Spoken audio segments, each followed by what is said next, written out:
बिस्मिल्लाहिर्रहमानिर्रहीम। स्टूडेंट अस्सलाम वालेकुम। मैं हूं आपका मैथ का टीचर तनवीर अहमद। तो हम फर्स्ट ईयर की मैथमेटिक्स कर रहे हैं। चैप्टर नंबर 5 स्टार्ट किया हुआ है 5.4 एक्सरसाइज का। आज क्वेश्चन नंबर हम 5 कर रहे हैं। इसमें पार्शियल फ्रैक्शन का पार्शियल फ्रैक्शन का इस्तेमाल करते हुए हमें क्वेश्चन को सोल्व करना होता है। और हमें पता है कि जब भी हमें पार्शियल फ्रैक्शन का क्वेश्चन सोल्व करने को कहेगा तो पहला स्टेप ये होता है कि हमें ये फाइंड करना होता है या हमें ये मालूम करना होता है कि ये जो गिवन क्वेश्चन है वो प्रॉपर रैशनल फ्रैक्शन में है या इम्प्रॉपर रैशनल फ्रैक्शन में है। अब क्या क्राइटेरिया होता है between proper and improper rational fraction के दरमियान? वो क्राइटेरिया ये होता है, हमारे पास जो फ्रैक्शन होती है इसमें ऊपर वाली वैल्यू को नोमिनेटर बोलते हैं और नीचे वाली वैल्यू को डिनोमिनेटर बोलते हैं। क्राइटेरिया होता है नोमिनेटर में वेरिएबल की पावर छोटी होगी डिनोमिनेटर में मौजूद वेरिएबल की पावर से। तो ऐसा जो क्वेश्चन होता है वो प्रॉपर रैशनल फ्रैक्शन में होता है। इसी तरह अगर नोमिनेटर में वेरिएबल की पावर या बराबर हो या बड़ी हो, यहाँ दो क्राइटेरिया है, या तो पावर बराबर होगी या पावर बड़ी होगी डिनोमिनेटर में मौजूद वेरिएबल की पावर से। तो ऐसा जो क्वेश्चन होगा वो इम्प्रॉपर रैशनल फ्रैक्शन में होगा। वो सबसे पहले उसे कन्वर्ट करना पड़ेगा प्रॉपर रैशनल फ्रैक्शन में, उसके बाद क्वेश्चन को सोल्व करना पड़ेगा। तो देखते हैं कि हमारा क्वेश्चन यहाँ प्रॉपर में है या इम्प्रॉपर रैशनल फ्रैक्शन में है। तो नोमिनेटर में वेरिएबल की मैक्सिमम पावर 3 है और डिनोमिनेटर में वेरिएबल की मैक्सिमम पावर कितनी है? ये पावर 4 है और उसके बाद 2 है। 2 को अगर जब स्क्वायर रूट में 4 हो जाएगी, 4 को जब 5 मल्टीप्लाई करेगा तो ये पावर हो जाएगी 5। तो ये हमारे पास है डिनोमिनेटर में मैक्सिमम पावर 5 है और डिनोमिनेटर में मैक्सिमम पावर 3 है। तो ऐसा जो हमारा क्वेश्चन है वो है प्रॉपर रैशनल फ्रैक्शन। हम क्वेश्चन को सोल्व करते हैं। इसमें हम क्या करते हैं, ये है कि लेट किया 4x की पावर 4 प्लस 3x की पावर 3 प्लस 6x स्क्वायर और प्लस 5x, और यहाँ आएगा x minus 1 into X square plus x और plus 42 is equal to a over x minus 1 plus bx plus c over X square plus X और plus 1 plus D X A B C D और साथ E आएगा और ये आ जाएगा X square plus X और प्लस 1 होल की पावर 2 और इस इक्वेशन नंबर 1 का नाम दिया। ये कैसे सोल्व किया हमने? ऐसा फैक्टर जिसमें वेरिएबल की पावर 1 थी उसके नोमिनेटर में एक कांस्टेंट इंट्रोड्यूस करवाया, और वो फैक्टर जिसमें वेरिएबल की पावर 2 थी उसके नोमिनेटर में दो कांस्टेंट इंट्रोड्यूस करवाए, पहले के साथ मल्टीप्लाई किया वेरिएबल को। तो ये हमारे पास इक्वेशन नंबर 1 बन गई। अब इन दो फैक्टर को लेकर पूरी इक्वेशन से मल्टीप्लाई करेंगे तो हमारे पास एक नई इक्वेशन बनेगी। तो जो अमल हमने करना है वो यहाँ लिखना भी है, मल्टीप्लाइंग बाय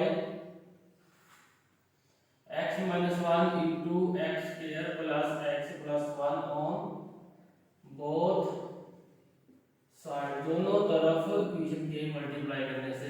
तो ये जो है मल्टीप्लाई के फॉर्म में है फैक्टर, ये डिवाइड के फॉर्म में है, दोनों कैंसिल हो जाएगी, ऊपर वाली वैल्यू बचेगी। ये बनेगा 4x की पावर 4 प्लस 3x की पावर 3 प्लस 6x स्क्वायर और प्लस 5x, और ये आ जाएगा is equal to a into ये फैक्टर कैंसिल हो जाएगा, a के साथ ये वाला फैक्टर मल्टीप्लाई होगा, x की पावर 2 प्लस x और प्लस 1, तो ये होल की पावर 2। ये फैक्टर यहाँ से लिए, ये वाला मल्टीप्लाई वाला फैक्टर यहाँ से लिए, जो ये फैक्टर होगा उसी से हमें मल्टीप्लाई करनी होती है। उसके बाद आएगा plus bx plus c into bx plus c into, अब पहले तो ये फैक्टर आएगा x माइनस 1, उसके बाद यहाँ पावर 1 है यहाँ 2 है, एक और कैंसिल हो जाएगी तो एक और जो है बाकी दो बचेगी, x square plus x plus 1, उसके बाद आएगा प्लस dx और प्लस e, ये मल्टीप्लाई होगा, ये दोनों कैंसिल हो जाएंगे पहले फैक्टर के साथ, x माइनस 1, और इसको इक्वेशन नंबर 2 का नाम दे दिया हमने। अब हम क्या करेंगे, x की पावर 1 वाला फैक्टर लेंगे, यहाँ से x की वैल्यू निकालेंगे, इक्वेशन नंबर 2 में पुट करेंगे तो हमारे पास एक कांस्टेंट आएगा। Putting x minus 1 equal to 0 in equation number 2, तो यहाँ से x का आंसर क्या आएगा, ये -1 है, क्वालिटी के नीचे तो 1 बनेगा। अब हम क्या करेंगे, यहाँ पुट करेंगे x की वैल्यू, लेफ्ट हैंड साइड में पुट करेंगे तो सिंपलीफाई करेंगे, राइट हैंड साइड में देखो x की वैल्यू +1 पुट करनी है। जब यहाँ +1 पुट करेंगे साथ -1 है तो ये पूरा फैक्टर 0 हो जाएगा। इसी तरह जब यहाँ +1 पुट करेंगे साथ -1 तो ये भी 0, यानी कि x का आंसर 1 पुट करने से हमारे पास a का आंसर आएगा। तो ये पुट करेंगे यहाँ पर 1 की पावर 4 प्लस 3 1 की पावर 3 प्लस 6 1 का square plus 5 into 1 equal to a, यहाँ आएगा 1 का x इक्वल टू मतलब 1 का स्क्वायर प्लस 1 होल की पावर 2, तो ये बनेगा 4 1 की पावर 4 1 के बराबर। इसी तरह 3 की पावर 3 1 के बराबर, 1 की पावर 2 1 के बराबर प्लस 5 1 का 5 is equal to a into 1 plus 1 whole की पावर 2, 4 1 का 4 3 1 का 3 6 1 का 6 5 का 5 आएगा इज इक्वल टू 1 2 3, ये आएगा a 3 होल की पावर 2, ये आएगा 10 और 18, ये बनेगा 18 इज इक्वल टू 9a। तो हमें क्या चाहिए, a को दोनों तरफ 9 से डिवाइड कर दीजिए, कैंसिल हो जाएगा 1 1 9 1 का 9 9 2 का 18, तो a का आंसर हमारे पास आएगा a इज इक्वल टू 2। अब हमारे पास 5 का आंसर थे, पांचों में से एक का आंसर अभी तक आया है, बाकी का हमने फाइंड करना है। अगर यहाँ पर हमारे पास x की पावर 1 वाला फैक्टर और होता तो ये स्टेप यहाँ तक हम रिपीट करते तो बाकी जो 4 का आंसर है उनमें से किसी एक का आंसर आता। तो अब हमारे पास यहाँ पर x की पावर 2 वाला कोई फैक्टर नहीं है, तो हम क्या करेंगे, इक्वेशन नंबर 2 को सिंपलीफाई करेंगे। सिंपलीफाई करने के बाद कंपेयरिंग कोएफिशिएंट करेंगे लेफ्ट हैंड साइड और राइट हैंड साइड के, उसके बाद जो है हमारे पास रिमेनिंग ट्रांसफर के आंसर आएंगे। तो यहाँ लिखेंगे rewriting equation number 2, equation number 2 को मजीद सिंपलीफाई करने से लेफ्ट हैंड साइड की जो है ये सादा तीन फॉर्म है, ये चेंज नहीं होगी, ये लेफ्ट हैंड साइड जो है एज इट ही लिखी रहेगी, इसको मैं एज इट ही लिख देता हूं, तो ये left hand side as it बचेगी। अब इसको हम मल्टीप्लाई करेंगे, मल्टीप्लाई यहां पर स्क्वायर ओपन होगा, स्क्वायर ओपन होगा a की पावर 2 x की पावर 2 मतलब 4, उसके बाद आएगा b की पावर 2 और साथ आएगा प्लस 1 की पावर 2 1 की पावर 2 1 के बराबर होता है, उसके बाद आएगा 2ab, ये आएगा 2ab, ये x की पावर 3 बना, उसके बाद 2ac बनेगा तो ये 2 आएगा x की पावर 2, उसके बाद आएगा 2bc और ये 2b जो है x है और c जो है 1 और ये हमारे पास वैल्यू आ गई। फिर हम क्या करेंगे, प्लस लगाएंगे, प्लस bx प्लस c, ये किसके बराबर आएगा, x की पावर 3 माइनस 1। हमारे पास एक फार्मूला होता है a की पावर 3 माइनस b की पावर 3, ये किसके बराबर होता है, सबसे पहले सादा फॉर्म में a माइनस b और उसके बाद पहली वैल्यू का स्क्वायर, फिर माइनस है तो प्लस आ जाएगा, दरमियान में दोनों को मल्टीप्लाई करेंगे, उसके बाद प्लस b की पावर 2, तो ये हमारे पास जो है फार्मूला इसके बराबर होता है। अब ये ऊपर जो फार्मूला लिखा हुआ वो इस फॉर्म में लिखा हुआ है, तो हमने सादा फॉर्म में कन्वर्ट करके देखो, सबसे पहले सादा फॉर्म में, फिर a की पावर 2 माइनस आ प्लस आएगा, दोनों को मल्टीप्लाई किया, x आएगा b की पावर 2 1 का स्क्वायर 1 ही होता है, तो हमने इसको इस फॉर्म में लिख दिया। अब इसको मैं ऐसे ही लिखा रहने देता हूं, इन दोनों को नेक्स्ट स्टेप में मैं मल्टीप्लाई करूंगा, आप यहां भी कर सकते हैं, लेकिन मैं नेक्स्ट स्टेप में करूंगा, थोड़ा सा वैल्यू जो है मजीद कॉम्प्लिकेटेड नहीं होगी यहां पे। तो लेफ्ट हैंड साइड ये एज इट इज रहेगी, ये चेंज नहीं होगी, राइट हैंड साइड चेंज होगी, इसको मैंने सादा कर दिया। अब x की पावर 4 के साथ और भी वैल्यू है यहाँ पर नहीं है, x की पावर 4 a से मल्टीप्लाई होगा तो बनेगा a x की पावर 4, अब बनेगा x की पावर 3, x की पावर 3 की भी एक वैल्यू है प्लस 2 a x की पावर 3, अब x की पावर 2 ये दो वैल्यू है, 2 ये है कोएफिशिएंट और 1 ये है 3 को जब a से मल्टीप्लाई करेंगे तो ये बनेगा 3a x की पावर 3, उसके बाद आएगा x की पावर 2, सॉरी ये x पावर 2 है, ठीक है, ये 3 वाली वैल्यू होगी, ये x पावर 2 वाली है, ये देखो 3 आ गया। अब x पावर 1 वाली एक ही वैल्यू है प्लस 2ax और उसके बाद आएगा वो वैल्यू जिसके साथ x नहीं है, ये है तो ये आएगा प्लस a, तो ये हमारे पास वैल्यू होगी।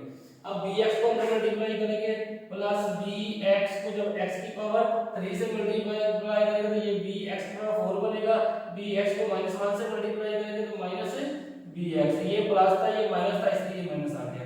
अब c को दोनों वैल्यू से मल्टीप्लाई करेंगे, cx की पावर 3 और ये प्लस और ये माइनस c आ गया। अब इसी तरह dx को मल्टीप्लाई करेंगे x के साथ तो ये प्लस से dx की पावर 2, dx को -1 से मल्टीप्लाई करेंगे तो -dx, ये प्लस है ये माइनस है, प्लस माइनस माइनस आ गया। e को मल्टीप्लाई करेंगे x के साथ तो ये बनेगा ex, e को -1 से मल्टीप्लाई करेंगे तो -e आ गया। अब हम क्या करेंगे, अब हम x की पावर 4 वाली वैल्यू को इकट्ठा लिखेंगे और 3 वाली वैल्यू को इकट्ठा, इसी तरह सेम पावर के कोएफिशिएंट को इकट्ठा करेंगे। In short a x power 4 एक ये है और एक ये है, a plus b into x की पावर 4। अब x की पावर 3 वाली वैल्यू देखो, एक ये है 2a और उसके बाद x पावर 3 वाली प्लस c और वो कोई भी नहीं है हमारे पास x की पावर 3 वाली वैल्यू, तो ये x की पावर 3 वाली वैल्यू 2 ही थी। अब x की पावर 2 वाली 2 थी, 4 वाली 2 थी, 3 भी 2 थी। अब x की पावर 2 वाली कोएफिशिएंट देखिए, ये देखो 3a, उसके बाद आएगा 3a प्लस b और इनटू x की पावर 2 बन गया। अब x की पावर 1 वाला कोएफिशिएंट देखिए, x की पावर 1 वाला ये देखो प्लस 2a, उसके बाद आएगा माइनस b और ये माइनस dx माइनस d और प्लस e, तो ये x आ गया। अब हमारे पास ऐसी वैल्यू जिसके साथ x मौजूद नहीं वो लिखेंगे, ये आएगा प्लस a, फिर आएगा प्लस a माइनस c और माइनस e। ये राइट हैंड साइड भी प्लस तो होगी, सादा होगी। अब हम क्या करेंगे, बाय कंपेयरिंग कोएफिशिएंट लिखेंगे, by comparing coefficient of x की पावर 4, x की पावर 3, x की पावर 2 एंड x की पावर 1। अब मैं यहां लिखता हूं फॉर x की पावर 4, मैक्सिमम पावर 4 है तो 4 से स्टार्ट करते हैं। यहां पर x पावर 4 का कोएफिशिएंट क्या है 4, तो ये 4 आ गया, इज इक्वल टू यहां पर क्या है x पावर 4 का coefficient a plus b, a किसके बराबर है 2 के, तो यहां a की वैल्यू पुट करेंगे 2 प्लस b, तो ये बनेगा 4 माइनस 2, ये प्लस 2 इसका बाद माइनस 2, ये b बन गया। यहां से हमारे पास b का आंसर आ गया 2, 4 में से 2 गया बाकी 2 बचा। अब यहां लिखेंगे फॉर x की पावर 3, 5 कांस्टेंट है, 5 में से 2 के आंसर आ चुके हैं। अब x पावर 3 का कोएफिशिएंट लेफ्ट हैंड साइड पर 3, तो यहां 3 लिखेंगे, राइट हैंड साइड पर क्या है 2a plus c, 2a plus c, तो ये हमारे पास 3 इक्वल टू a का आंसर जो है वो पुट करेंगे, 2 into a की जगह पर a का आंसर पुट किया plus c, 3 is equal to 4 plus c, 3 minus 4 is equal to c, तो यहां से c का आंसर आ गया हमारे पास -1। ठीक है, अब हमारे पास यहां करेंगे फॉर x की पावर 2, x की पावर 2 का कोएफिशिएंट क्या है +6 लेफ्ट हैंड साइड पर, तो ये +6 लगा दिया। राइट हैंड साइड पर क्या है 3a plus b, 3a plus b, तो a की जगह पर a का आंसर पुट करेंगे, ये बनेगा 2 प्लस b, तो ये बनेगा 6 is equal to 6 plus d, तो ये बनेगा 6 minus 6 is equal to d, तो d का आंसर हमारे पास आ गया 0। 6 में से 6 क्या आंसर आ गया 0। कितने आंसर आ चुके 1 2 3 4, अब रह गया हमारे पास e का आंसर। तो अगर हम e का आंसर 2 तरह से कर सकते हैं, फॉर x की पावर 1 को भी कंपेयर कर सकते हैं, फॉर कांस्टेंट टर्म को भी कर सकते हैं, जिससे मर्जी करो। तो मैं जिस तरह तरतीब चल रही है मैं तरतीब से ही चलता हूं। यहां लिखेंगे फॉर x की पावर 1, x की पावर 1 का कोएफिशिएंट क्या है, यहां पर है 5 लेफ्ट हैंड साइड पर, राइट हैंड साइड पर क्या है 2a minus b, 2a minus b minus d और प्लस e, तो ये हमारे पास आ गया e। बाकी तमाम की वैल्यू पुट करेंगे, ई की वैल्यू नहीं है तो ई की वैल्यू यहाँ से हम फाइंड करेंगे। ए की वैल्यू 2 है, 2 पुट किया, माइनस बी, बी की वैल्यू क्या है 2 तो ये 2 पुट किया, और डी की वैल्यू क्या है 0, 0 पुट किया, और ये बनेगा ई। ये बनेगा 5 is equal to 2 to the 4 minus 2, और ये प्लस ई 0 कैंसिल हो जाएगा। 5 is equal to 2 plus E, 5 minus 2 is equal to E, तो यहाँ से हमारे पास ई का आंसर आया 3। तो ये हमने वैल्यू पुट कर दी, मालूम कर दी। पांचों की पांचों वैल्यू आ गई। जब तमाम वैल्यू हमें फाइंड हो जाती है उसके बाद हम क्या करते हैं, हम करते हैं पुटिंग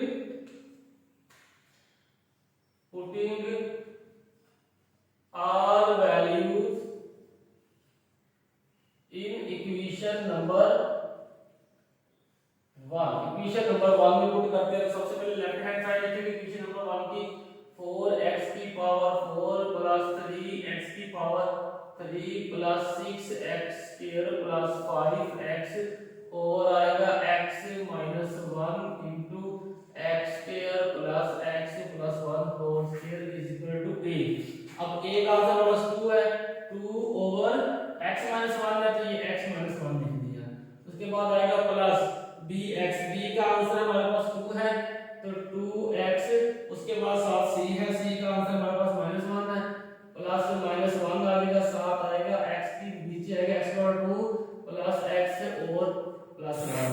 अब आएगा dx, d का आंसर हमारे पास 0 है, 0 इंटू x प्लस आएगा हमारे पास e dx प्लस e का आंसर है 3, और नीचे आएगा x square plus x plus 1 whole power 2। तो ये बनेगा 2 over x minus 1 final answer. ये बनेगा 2x प्लस माइनस माइनस 1, और नीचे क्या आएगा x की पावर 2 प्लस x प्लस 1, और इसी तरह तीनों को जब x से मल्टीप्लाई करेंगे ये 0 हो जाएगा, तो ये बनेगा 3 ओवर x की पावर 2 प्लस x और प्लस 1। तो ये हमारा क्वेश्चन सॉल्व हो चुका है। आप क्वेश्चन की स्क्रीनशॉट लें ताकि आपको नोट बनाने में आसानी हो। तो हमें पता है पार्शियल फ्रैक्शन का क्वेश्चन जब भी हमें सोल्व करने को कहेगा तो पहला स्टेप ये होता है कि हमें ये चेक करना होता है कि गिवन क्वेश्चन जो है वो प्रॉपर रैशनल फ्रैक्शन में है या इम्प्रॉपर रैशनल फ्रैक्शन में है। तो हमारा क्वेश्चन जो है प्रॉपर में था। कैसे पता लगा, क्योंकि इसमें वेरिएबल की पावर मैक्सिमम 4 है और नीचे वेरिएबल की पावर मल्टीप्लाई करने के बाद 5 बनती है। ऊपर पावर छोटी होगी नीचे पावर बड़ी होगी तो क्वेश्चन जो है प्रॉपर रैशनल फ्रैक्शन में होगा। ऊपर पावर बराबर होगी या बड़ी होगी नीचे की निस्बत से, तो ऐसा जो क्वेश्चन होगा वो इम्प्रॉपर रैशनल फ्रैक्शन में होगा।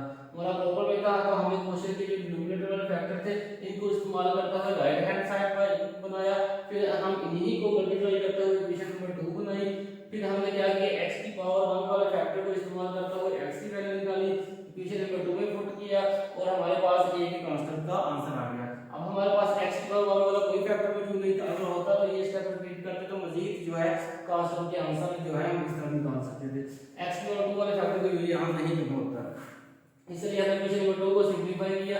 सिंपलीफाई करने के बाद कोफिशिएंट एक जैसी पावर वाले कोफिशिएंट को इकट्ठा कर दिया और उसको फिर हमने राइट हैंड साइड वाले कोफिशिएंट के साथ कंपेयर किया। कंपेयर करने के बाद हमारे पास इक्वेशन बनी, इक्वेशन को सिंपलीफाई किया तो हमारे पास तमाम कांस्टेंट के आंसर आ गए। जब तमाम कांस्टेंट के आंसर आ गए उसके बाद क्वेश्चन नंबर 1 के तमाम के आंसर को पुट किया तो हमारा क्वेश्चन ये सोल्व हो गया। तो ये क्वेश्चन था। अगर आपको क्वेश्चन की समझ लगी है तो वीडियो को लाइक करें, चैनल को सब्सक्राइब करें और प्रेस द बेल आइकन ताकि हर आने वाली नई वीडियो का नोटिफिकेशन आप तक इजीली पहुंच सके। अगर आपको क्वेश्चन की समझ नहीं है तो नीचे कमेंट्स करें ताकि आपको मज़ीद बेहतर